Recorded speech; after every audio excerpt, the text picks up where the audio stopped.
नमस्कार, आप देख रहे हैं सी न्यूज भारत। मैं आपके साथ रचा सिंह। यूपी बुलेटिन में सबसे पहले बात होगी बलिया की, जहां पर सहतवार थाना क्षेत्र में 70 वर्षीय पूर्व प्रधान की ईंट से कूचकर हत्या के बाद इलाके में सनसनी फैल गई है। ट्यूबवेल की झोपड़ी में सो रहे पूर्व प्रधान को बदमाशों ने निशाना बनाया, जिसके बाद पुलिस ने जांच तेज कर दी है। वहीं महाराजगंज में महिलाओं के स्वास्थ्य को लेकर जागरूकता अभियान चलाया गया, जिसमें स्तन कैंसर की रोकथाम और समय पर जांच के महत्व की जानकारी दी गई। मुरादाबाद में पिछड़ा वर्ग आयोग की बैठक हुई, जहां स्थानीय निकायों में ओबीसी आरक्षण को लेकर आंकड़ों की समीक्षा की गई। इसके अलावा रायबरेली में व्यापार मंडल ने महिला थाने की कार्यप्रणाली पर सवाल उठाते हुए ज्ञापन सौंपा और कार्यवाही की मांग की है। देखिए यूपी की सभी प्रमुख खबरें। अमरोहा में नीट पेपर लीक के विरोध में प्रस्तावित आंदोलन से पहले समाज सेवी अधिवक्ता नासिर फारूक को पुलिस ने उनके घर पर नजरबंद कर दिया। इस कार्रवाई के बाद उनके समर्थकों में नाराजगी देखी गई। जानकारी के अनुसार Nasir Farooq NEET paper leak के विरोध में आंदोलन की तैयारी कर रहे थे। आरोप है कि पुलिस ने उन्हें जामा मस्जिद के पास से हिरासत में लिया और बाद में उनके घर ले जाकर नजरबंद रखा, जिसके चलते वे आंदोलन में शामिल नहीं हो सके। नासिर फारूक का कहना है कि शांतिपूर्ण और लोकतांत्रिक तरीके से अपनी बात रखने से पहले ही उन्हें रोक दिया गया। वहीं इस मामले में पुलिस की ओर से अभी तक कोई आधिकारिक बयान सामने नहीं आया है। बताइए, आज जो विरोध कर रहे थे आपके आवाज पर पुलिस तैनात है, क्या है? देखिए, दिल्ली में जो जंतर मंतर पर छात्रों के साथ हो रहा है, उसके खिलाफ मुझे आवाज उठानी थी। मुझे प्रशासन ने सुबह से हाउस अरेस्ट कर रखा था। मुझे नमाज की बहुत मुश्किल से इजाजत मिली, जामा मस्जिद में पढ़ने नहीं दिया जा रहा था। मुझे दबाया जा सकता, मेरी आवाज को नहीं। तो छात्रों के साथ हैं, इंशाअल्लाह जब तक सांसें हैं छात्रों के साथ उनकी लड़ाई लड़ी जाएगी। आपने आज पुतला फूकने का जो है आह्वान किया था। बिल्कुल पुतला फूका जाता, मगर पुलिस प्रशासन ने पुतला फूकने नहीं दिया गया। शिक्षा मंत्री जी का पुतला फूका जाता। क्या मांग करते हैं आप? धर्मेंद्र प्रधान जी को सस्पेंड करना चाहिए, उनसे इस्तीफा लिया जाना चाहिए। मेरी मांग यही है। अब तक बीजेपी क्यों नहीं उनसे इस्तीफा ले रही? अमरोहा से सी न्यूज संवाददाता गौरव श्रीमाली की रिपोर्ट। बलिया में 70 वर्षीय पूर्व प्रधान की ईंट से कूचकर हत्या से हड़कंप मच गया। घर से करीब 100 मीटर दूर ट्यूबवेल की झोपड़ी में समय वारदात को अंजाम दिया गया। मृतक के सिर और चेहरे पर गंभीर चोट के निशान मिले हैं। सूचना पर पुलिस, सर्विलांस और फॉरेंसिक टीम मौके पर पहुंची भेजा। एसपी ने बताया कि मामले में कई टीमें गठित की गई हैं और जल्द ही खुलासा किया जाएगा। यहाँ पे बड़ी संख्या में लोग इकट्ठा हुए, क्या घटना घटी है? मेरे पिताजी को जो मारकर हत्या कर दिया गया है। किस चीज से हत्या की गई है? ईंटे से मारकर सर फोड़ दिया गया है। ईंट से मार के? जी। क्या कोई पुरानी विवाद था क्या? पुरानी विवाद था, लेकिन अब मेरे को पता नहीं है। अब कल गए थे, कहाँ विवाद किए है कि क्या किया है हमको पता नहीं है। मैं 5:30 बजे यहाँ आकर के देखे तो हो गया था।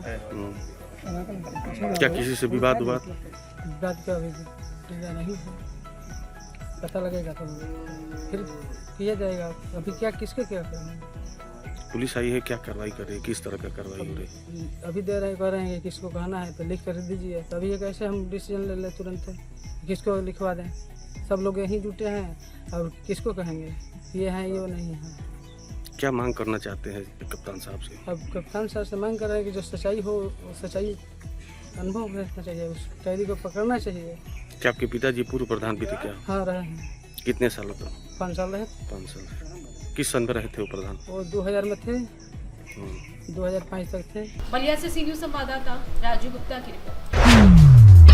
कन्नौज के तिरवा तहसील क्षेत्र में बदहाल सड़क को लेकर ग्रामीणों का गुस्सा फूट पड़ा। सौसरी गांव के सामने तिरवा तालग्राम मार्ग पर प्रदर्शन कर लोगों ने जल्द सड़क निर्माण की मांग की।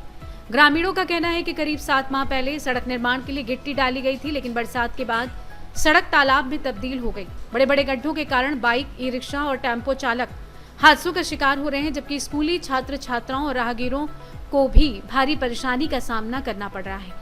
ग्रामीणों ने प्रशासन से जल्द सड़क निर्माण शुरू कराने की मांग की है। उन्होंने चेतावनी दी है कि यदि समय रहते काम नहीं शुरू हुआ तो जिलाधिकारी कार्यालय पर प्रदर्शन किया जाएगा। कहाँ पर खराब है, हम लोग इधर से निकलते हैं, इधर से निकल बेकार रोड है, हम लोग निकलते हैं गिर पड़ते हैं, 1-2 बार गिर चुके हैं साइकिल से। आप वगैरह जाते हैं यहाँ से निकलते भीग जाते, गंदे हो जाते हैं, किनारे छिटक जाते हो, गिर पड़े हैं 2-3 बार यहाँ पर। यहाँ पर 2-3 बार गिर चुके हैं, स्कूल जाने में गिर चुके हैं यहाँ पर। अच्छा, स्कूल जाने में जाते हैं। हाँ, लेकिन स्कूल भी नहीं जा पाते हो। स्कूल भी नहीं जा पा रहे हैं अभी 6-7 दिन से। ये रोड कब से खराब है? हैं? कब से खराब है? बहुत दिन से खराब है, सही नहीं कराई जा रही? 2 महीने से सही नहीं कराई जा रही? नहीं, सही नहीं कराए जा रहे। राम लखन, ये कहाँ पर ये रोड खराब है? ये रोड है सोखरी ग्राम सभा के सामने। ये कहाँ से कहाँ तक रास्ता गया है? ये मार्ग है, तो ये मार्ग तिरवा से चले जाओ कुसायगंज, चाहे जहाँ इधर चाहे 40 ग्राम। मेन रोड है ये? हाँ, मेन रोड है। क्या दिक्कत है, कब से है ये? जब से जो है करीब ना 3-4 साल हो गए, 4 साल से ये पानी इधर ही जाता है। कौन विधायक नेता है? विधायक आफिन अरोड़, उन्होंने बनवाई नहीं? अरे आफिन अरोड़ आए तक नहीं बनवाई, बहुत दूर चाहे भी। आप लोग शिकायत की थी रोड वगैरह? भाई हम तो शिकायत की नहीं, और लोगों ने की है। 76 पर यहाँ बहुत लगाया, 76 पे बहुत लगाया, लेकिन वो कुछ समझे नहीं आए। ये PW वाले भी इतना फिटा डरवाई गए। अच्छा, जब आप लोग शिकायत की PW? हाँ, मेरा नाम भाई संगम सिंह है। मैं गांव ग्राम सौतरी पर मौजा, मेरा सौतरी लगता है। मैं यही रोड है जो पानी भरा हुआ तालाब। ये तिरवा गुरसायगंज भी बोलते हैं, तिरवा तालिग्राम भी बोलते हैं, और ये मेन मतलब कनेक्टेड मार्ग पे ही पानी भरा है। अच्छा, कब से दिक्कत है? दिक्कत ये 1.5 से 2 साल हो गया है दिक्कत को। आप लोग शिकायत की मल्टीपल टाइम की, 76 पे की, मुख्यमंत्री हेल्पलाइन की, तहसील दिवस में की, सेक्रेटरी को ऐसे बरवली बोला है लोगों ने। विधायक साहब तो फोन ही नहीं उठाते, मंत्री जी फोन ही नहीं उठाते। क्या नाम है? असीम अरोड़ा हमारे विधायक है क्षेत्र से, और वो फोन नहीं उठाते, ना कोई रिस्पॉन्स करते, ना ही कभी क्षेत्र में आए। अच्छा, उनसे शिकायत की थी आप असीम अरोड़ा से? हाँ, जब उनको कॉल किया 76 पे किया, उनको व्हाट्सएप में 1 to 1 डाल के रखा है। जब उन्होंने व्हाट्सएप, अब वो निकलते भी जब क्षेत्र में आए तब उनको पता चली चीजें कहती हैं। आज तक आए नहीं, उनको पता भी नहीं शायद होगा कि सौतरी लगता भी है उनके क्षेत्र में। ऐसी दिक्कतें हैं। किसी दिन बड़ा हादसा होगा जिसमें 10-15 लोग मरेंगे, तब जिला प्रशासन भी देखेगा। अच्छा, इसमें दिन भर में कितने लोग गिरते हैं? कम से कम 50 से 60 लोग गिरते हैं। आप देखना, जो महिलाएं हैं, बच्चे, उनको बहुत दिक्कत है। अभी भी एक हाँ, आपने जैसा वीडियो में देखा ना कि बच्चा था वो गिर गया, ऐसे महिलाओं को, बच्चों को बहुत दिक्कत है। इसको गाँव के बच्चे स्कूल ही नहीं जा पा रहे। सीधी सी बात तो ये। क्या मांग है आप? मांग ये कि अगर ये नाली बनाई गई तो इसको सॉल्यूशन करो, पानी निकालो और चलता अच्छा रोड रहे, बस कोई नहीं। और इसको लेकर कंप्लेंट भी डाल किया था, नहीं कंप्लेंट डाली, कोई देखने वाला नहीं। भैया, मेरा नाम प्रशांत सिंह है। कहाँ पर रोड खराब है? क्या ये तिरवा गुरसायगंज मार्ग है, और ये हमारे गांव के जो सामने रोड जुड़ी हुई है, मेन रोड पे, बिल्कुल मेन रोड पे ही ये दिक्कत है। कब से दिक्कत है? दिक्कत लमसम 2 साल के ऊपर हो गए हैं भैया। अच्छा, इससे लोग कैसे निकलते हैं? भैया देखिए, उधर से जो लेडीज या बच्चे वगैरह आते हैं, वो तो कहीं पैदल से उधर साइड से निकल जाते हैं, और जो लेडीज वगैरह हैं वो वहाँ उतर जाती है, जो नहीं उतरती हैं वो यहीं में, बच्चे अभी आपके सामने गिरा है, वो गिर जाते हैं। मतलब इतनी ज्यादा समस्या यहाँ है लेडीज लोगों के लिए कि वो घर से आने से पहले यहाँ के बारे में सोचते हैं। जी, असीम अरोड़ा जी हैं। भैया, सूचना हर जगह दी है, तहसील दिवस, उनसे कॉल से कांटेक्ट भी किया है, पर वो फोन नहीं उठाते हैं। और बाकी तहसील दिवस में भी गए थे, और वीडियो साहब सबके पास गए हैं। हमारी मांग यही है कि ये पानी का निस्तारण हो जाए, और जल्दी जितना सही हो जाए वो सही हो जाए, वरना जिस दिन पानी यहाँ बरसता है भयंकर, उस दिन आप यहाँ तो आप उसने लायक नहीं है। मतलब इतना पानी बरसता है भैया। 11:30 रात के 12 बजे यहाँ पे मेरे सामने 2-3 लोगों का एक्सीडेंट हुआ है, जिनके इतने से ज्यादा ये सब पूरा फट के आंखों से हमने एम्बुलेंस बुलाया है, और किसी के हाथ टूटे, किसी के पैर, उनमें बैठ के गए, अब पता नहीं वो जिंदा रहते या मरते हैं। तो दूर बात करें, हम दुल्ली मतलब 25-30 के ऊपर लोग तो गिरते ही हैं, मरते हैं वो तो अलग। जो रात में हम मान लीजिए 2 बजे हम लोग सो रहे, यहाँ पे कौन आके मर जाता पता ही नहीं चलता है। इतनी ज्यादा दिक्कतें हैं, गाड़ी की आवाज घर तक सुनाई पड़ती है कि खट से होती है पूरी।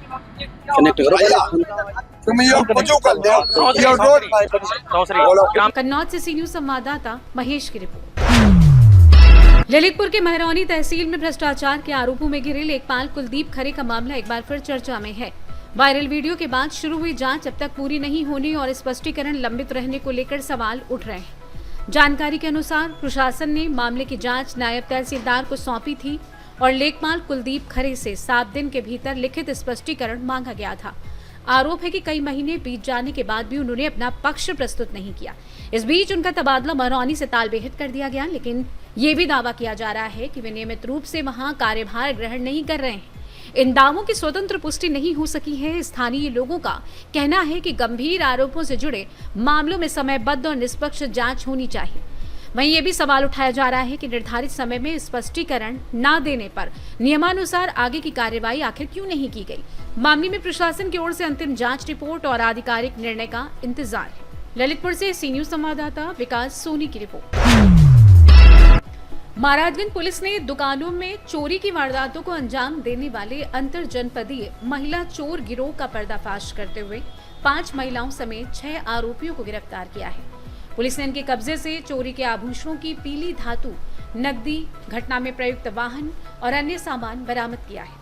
पुलिस के अनुसार 17 जुलाई को ब्रिजमनगंज थाना क्षेत्र में एक ज्वेलरी दुकान में चोरी की शिकायत दर्ज होने के बाद सीसीटीवी फुटेज और तकनीकी जांच के आधार पर गिरोह का सुराग मिला। मुख्य आरोपी मंजू की गिरफ्तारी के बाद पूछताछ में अन्य सदस्यों को भी गिरफ्तार किया गया। पुलिस का कहना है कि गिरोह की महिलाएं ग्राहक बनकर दुकानदार को बातों में उलझाती थीं और चोरी की वारदात को अंजाम देकर फरार हो जाती थी। पुलिस अधीक्षक शक्ति मोहन अवस्थी ने बताया कि गिरफ्तार सभी आरोपी आपस में रिश्तेदार हैं और पूर्वांचल के कई जिलों में चोरी की घटनाओं में शामिल रहे हैं। पुलिस अब उनसे पूछताछ कर अन्य मामलों की भी जानकारी जुटा रही है। पर्दाफाश हुआ है। कुछ दिन पहले थाना ब्रिजमनगंज क्षेत्र में एक ज्वेलर्स की शॉप में एक धोखे से चोरी करने की घटना को अंजाम दिया गया था। इस संदर्भ में मुकदमा पंजीकृत किया गया और 6 लोगों को गिरफ्तार किया गया। इसमें 5 महिलाएं शामिल हैं और 1 पुरुष शामिल है। ये सब आपस में रिश्तेदार हैं। इसमें जो मुख्य अभियुक्त है उसका नाम मंजू है और अन्य उसकी सहयोगी हैं, और जो छठा व्यक्ति है जो पुरुष है वो ऑटो चालक है। यह लोग उसी ऑटो के साथ ये लोग हर बार घटना करने आते थे और ये लोग महिलाएं दुकान में ग्राहक बनकर पहले आती थी और बातचीत में उलझाकर सामान चोरी करके ले आते थे।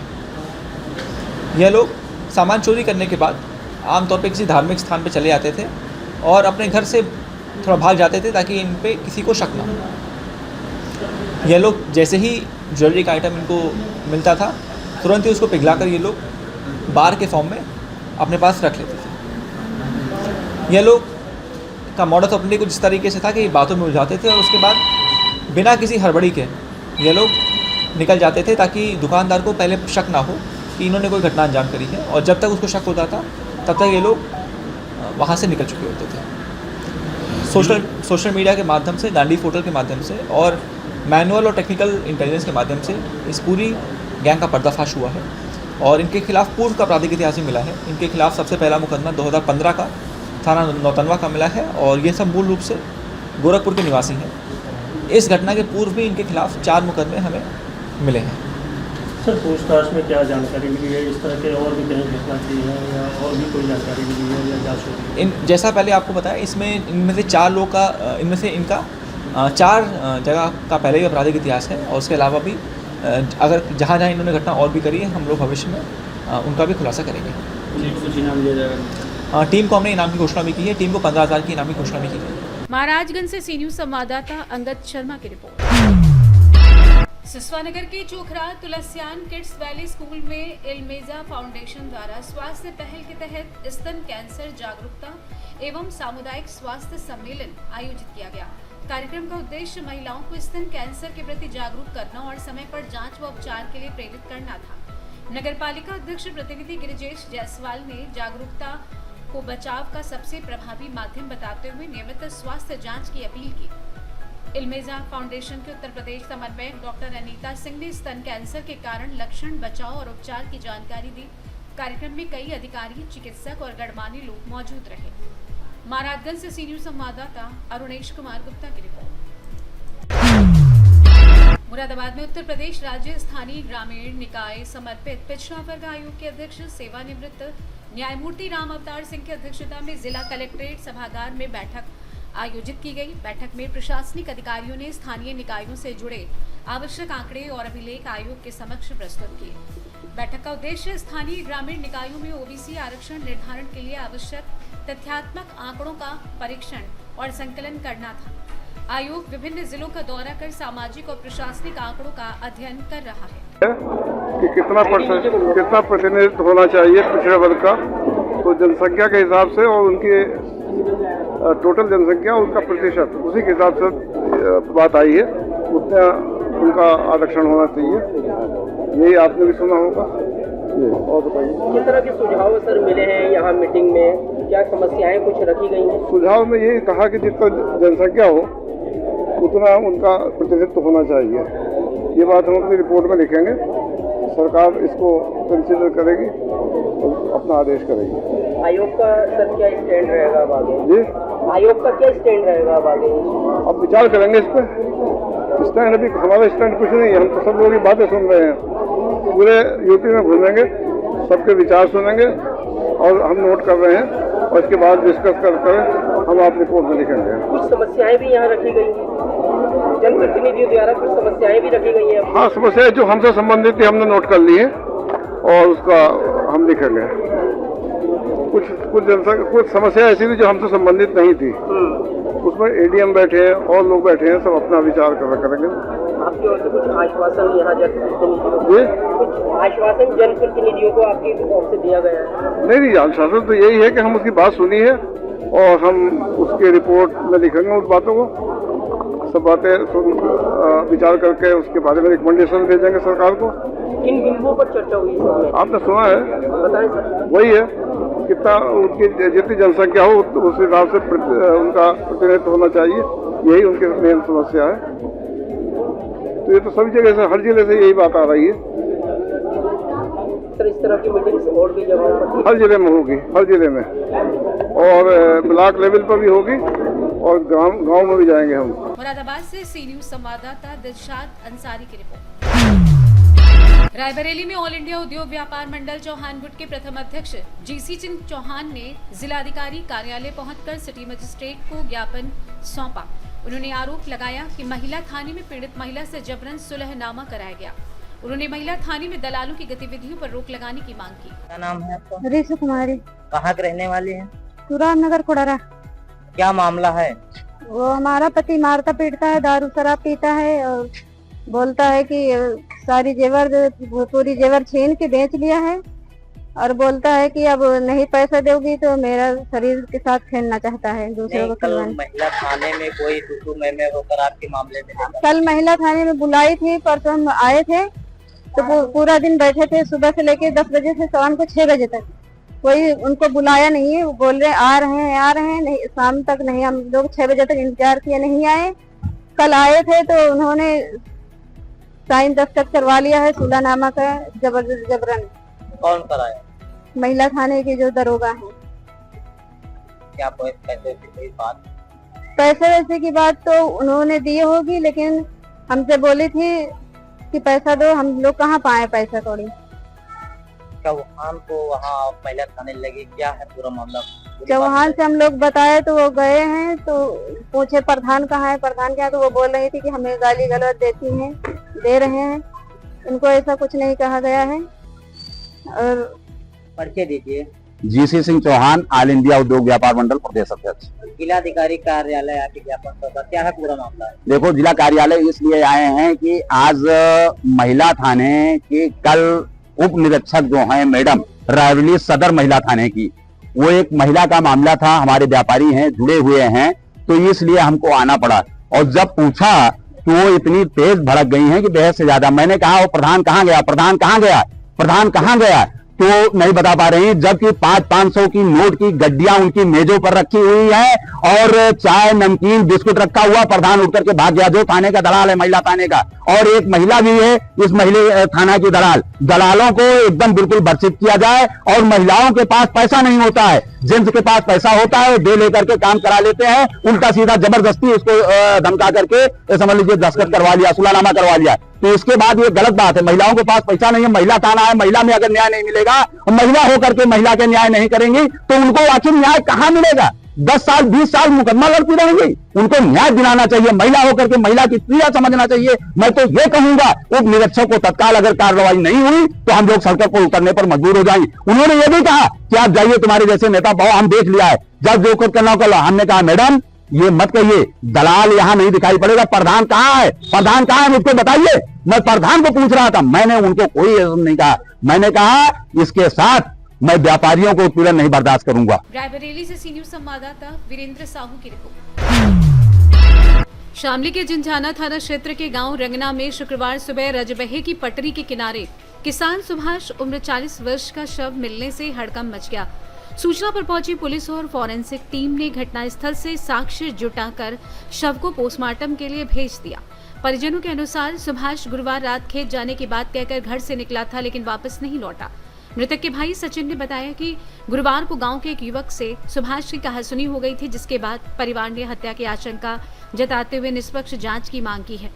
सुभाष अपने पीछे पत्नी संजना और 2 बेटों निखिल व नवनीत को छोड़ गया है। पुलिस अधीक्षक नरेंद्र प्रताप सिंह ने बताया कि सभी पहलुओं को ध्यान में रखकर जांच की जा रही है और पोस्टमार्टम रिपोर्ट के आधार पर आगे की कार्यवाही की जाएगी। अवगत कराना है कि थाना जिंझाना के ग्राम रंगाना में रजवाहे में एक डेड बॉडी सुबह मिली। जब इसकी शिनाख्त की गई तो पता चला कि ये body Subhash son of Rajendra की है। इसकी उम्र करीब 40 वर्ष है। बॉडी का पंचायतनामा कर बॉडी को पोस्टमार्टम के लिए भेजा गया है। आगे की विधिक कार्रवाई की जाएगी। शामली से सी न्यूज संवाददाता अविनाश की रिपोर्ट। सिद्धार्थनगर जिले के एक छात्र ने नीट यूजी परीक्षा में शानदार सफलता हासिल कर जिले का नाम रोशन किया है। सीमित संसाधनों के बावजूद छात्र ने अपनी मेहनत और लगन से ये मुकाम हासिल किया। चिलिया थाना क्षेत्र स्थित विजडम वे इंटर कॉलेज शिवनगर उदय राजगंज के छात्र आनंद चौहान ने नीट यूजी परीक्षा में 99.89 परसेंटाइल हासिल करते हुए ऑल इंडिया रैंक 2163 प्राप्त की है। उनकी इस उपलब्धि से विद्यालय, परिवार और क्षेत्र में खुशी का माहौल है। विद्यालय प्रबंधन और परिजनों ने आनंद चौहान की सफलता पर प्रसन्नता जताते हुए इसे अन्य विद्यार्थियों के लिए प्रेरणादायक बताया है। सबसे पहले इस शानदार सफलता पर आपको बधाई। इस समय सर आप कैसा महसूस कर रहे हैं? बहुत ही बढ़िया महसूस कर रहा हूँ सर, मैं बहुत ही लाजवाब महसूस कर रहा हूँ और मैं आर्यन सर के साथ खड़ा हूँ, ये मेरे लिए बहुत बड़ी बात है। नीट में सर आपने 99.89% हासिल करके आप किसको श्रेय देना चाहते हैं?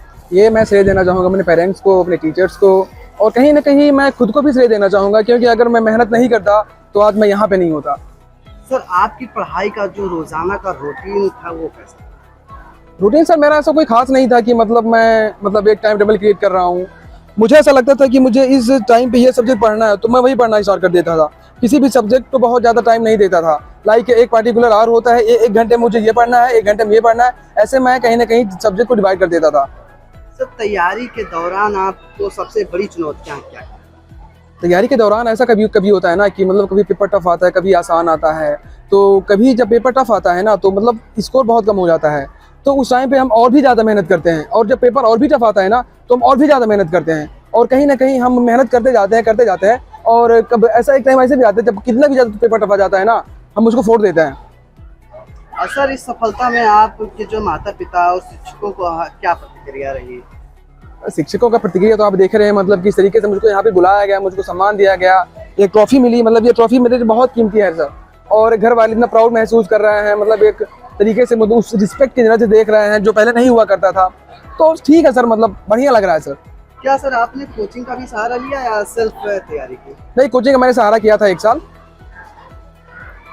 भविष्य में सर आप किस मेडिकल क्षेत्र में जाना चाहते हैं?